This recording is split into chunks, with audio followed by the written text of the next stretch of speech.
Hey, good morning, everybody. It's Mike. It is Sunday, the 6th of July. This is our week ahead video. I'm going to put this out there for free. I'm not going to do charts. I am recovering, been sick for about a week and doing all right. I'm just mostly really tired. So let's talk about this week. This week coming up, all focus is going to shift to tariffs. The deadline is the 9th, which is Wednesday, and it sounds like there's a lot of impasses out there and things aren't making a lot of progress. We're going to have to see how the market handles it this week. That's going to be the big player. While we do have earnings this week, there's really nothing until Friday morning. You have Delta Airlines, and that's really about it. Not much going on. On the economic perspective, this is from Trader Exchange, by the way. They do a great job. It's quiet. Monday, nothing. Tuesday, nothing. Wednesday, we have the Fed minutes, but we already know what they've said.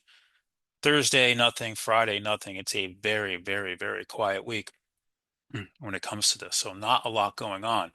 Focus will be on tariffs next week. Earnings kick into high gear on the week after this with the bank starting up and then you go quickly towards others. So, we had our first, we had our first kind of down day on the ES on Friday. And it was my down day. I mean, it was down a little bit. You can see it kind of drifted. Here was the close at 1 and it drifted lower after hours. So the ES is kind of misleading because when we closed the markets at 1 o'clock, we were still up. Bottom line is we had one little red day. I think we were up, up, up, up, and up. We had a one little red day in here somewhere, and that was it. And the market could just use a break. Look at these, green candles, up, up, and up it goes. It could use a break. If it holds the 8 day, everything's good. On the NQ, similar. Crude, nice big candle there, and then on Wednesday, and then came back in. Bonds continue to be weak again, broke this uptrend. I don't know. Crude trying to come off the highs. We talked about that, not much. Gold, not much going on there.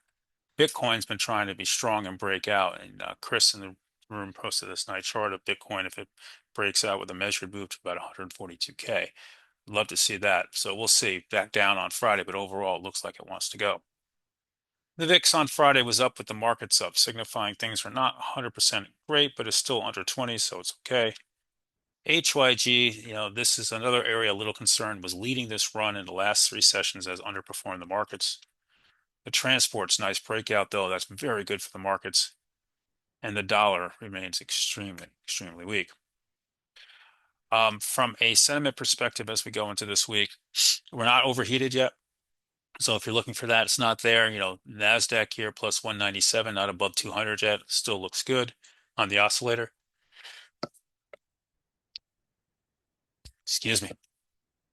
The New York Stock Exchange plus 174, same thing. You look at your advanced decline lines here, moving up. Look at this nice trajectories, 45-degree angles. You got to love that. And then you look at highs versus lows on the S&P 500 plus 147 versus -3. These are strong numbers. On the NASDAQ plus 317 versus -38. Very strong numbers. This is good to see.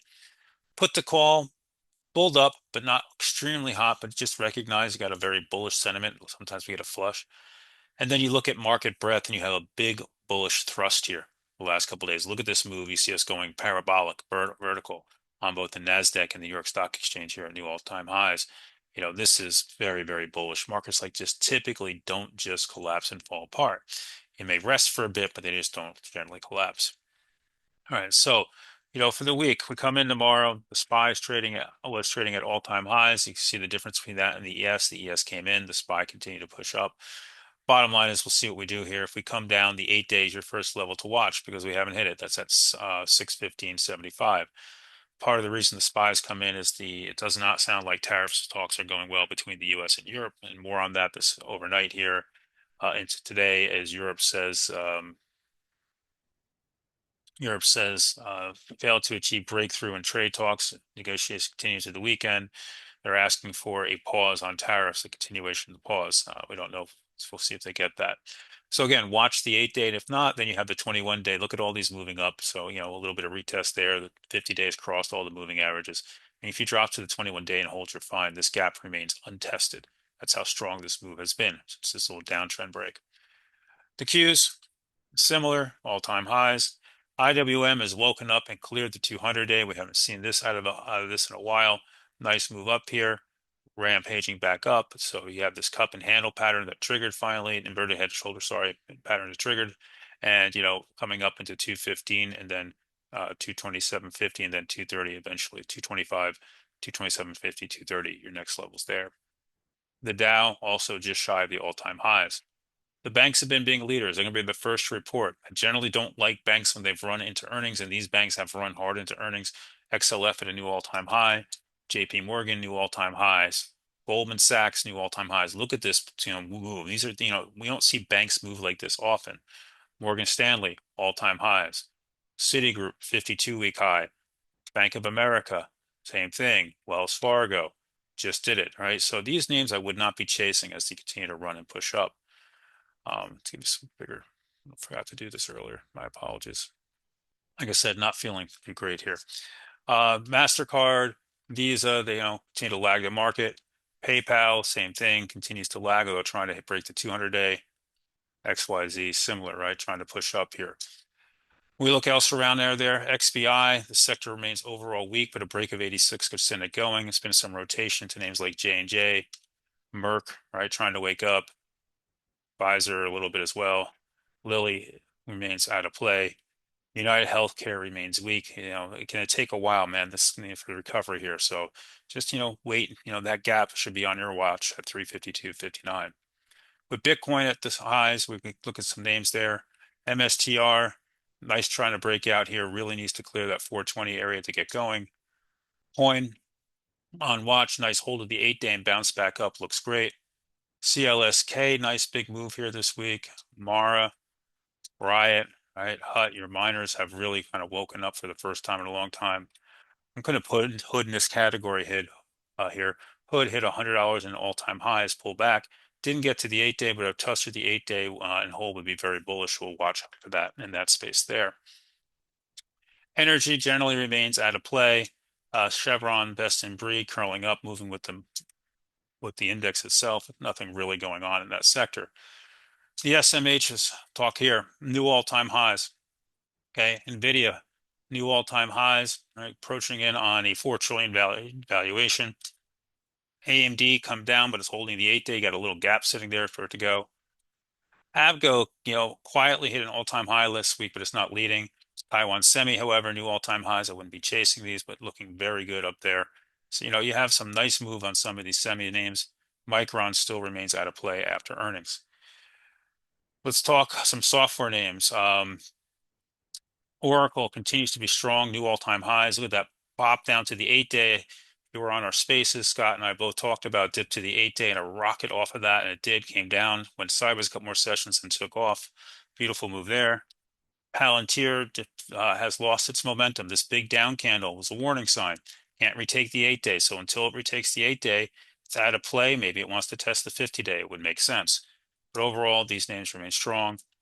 Even Salesforce has been kind of trying to wake up down here.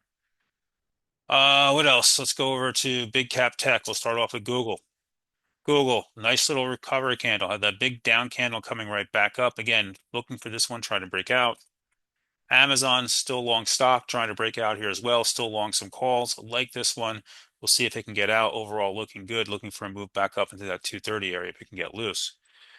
Microsoft continues to be the belle of the ball, comes down, closes on the 8-day, rockets right back up, just shy of the all-time high. Nothing to see there. Netflix will be your first name to report, sitting on the 8-day after that big down candle. Meta here, a little weaker, is holding the 8-day, but looking kind of weak and vulnerable, seems to have lost its momentum for now. Let's see what happens there. Apple, can't go without talking about Apple. Apple, nice little wake-up call here, looking fabulous, looking at a breakout. You have this big gap sitting here at 214.55, and that gap, if it wants to go get it, can bring it up here towards the 220 area, and then if it really wants to, it can come all the way back up into this 224 area. Still long stock that I bought back on this day. So a week ago, I bought stock, been holding it. Why? Because this changed character changing move in the stock. You get along it, you take it, been trading options on it and stock on it and holding it. And now I'm looking to see if we can get out of here and break higher. Overall, looking good. Without some Boeing, like Boeing breaking out right almost to the 52-week high, eyes on that one. You got names like Walmart and Costco and Target are just kind of sideways here. Retail generally not the place to be. McDonald's doing nothing. Starbucks kind of doing nothing. Kava had a nice little move here off the lows, but still not doing much. Needs to clear that 100-day. CMG has been breaking higher. Needs to see what that one wants to do. There's some things going on there in there. Celsius also continues to slowly grind up, just not having the power like we're used to. So, overall, you look around the market and things don't look bad. And of course, we cannot have a conversation about stocks if we don't finish up and talk about Tesla. Tesla, it's lost its momentum. So, the delivery numbers were in line compared to lowered expectations, which was fine. They were down a little bit, but not bad. This was over Trump feuding with Musk over the weekend. Musk has announced he's starting a new political party. We'll see how this affects the stocks. If you're a Tesla shareholder, this is not what you want to see. You want your CEO focused on running his company. And because Musk runs multiple companies, right, you want him focused on running all of his companies, not getting re-involved in politics. We just got him out of it. So we'll see how this is going to play out. But until it clears the 8-day and then the 21-day, and really 330 is the level to clear, maybe some trades here and there, but it's out of play. And if it wants to come down, it can certainly come down and retest these lows or even down into the 200 area. 220 area is support. Sorry, what's the level here? Sorry. 295 area was the support level last time. And that's where I'm at, guys. I'll leave a description link below. Not my best video. I do apologize. I've been feeling pretty crappy most of the weekend. I'll be with you guys in the morning starting at 9 o'clock. Let's have a great week trading and nice and easy on the open. Let's see what this market wants to do.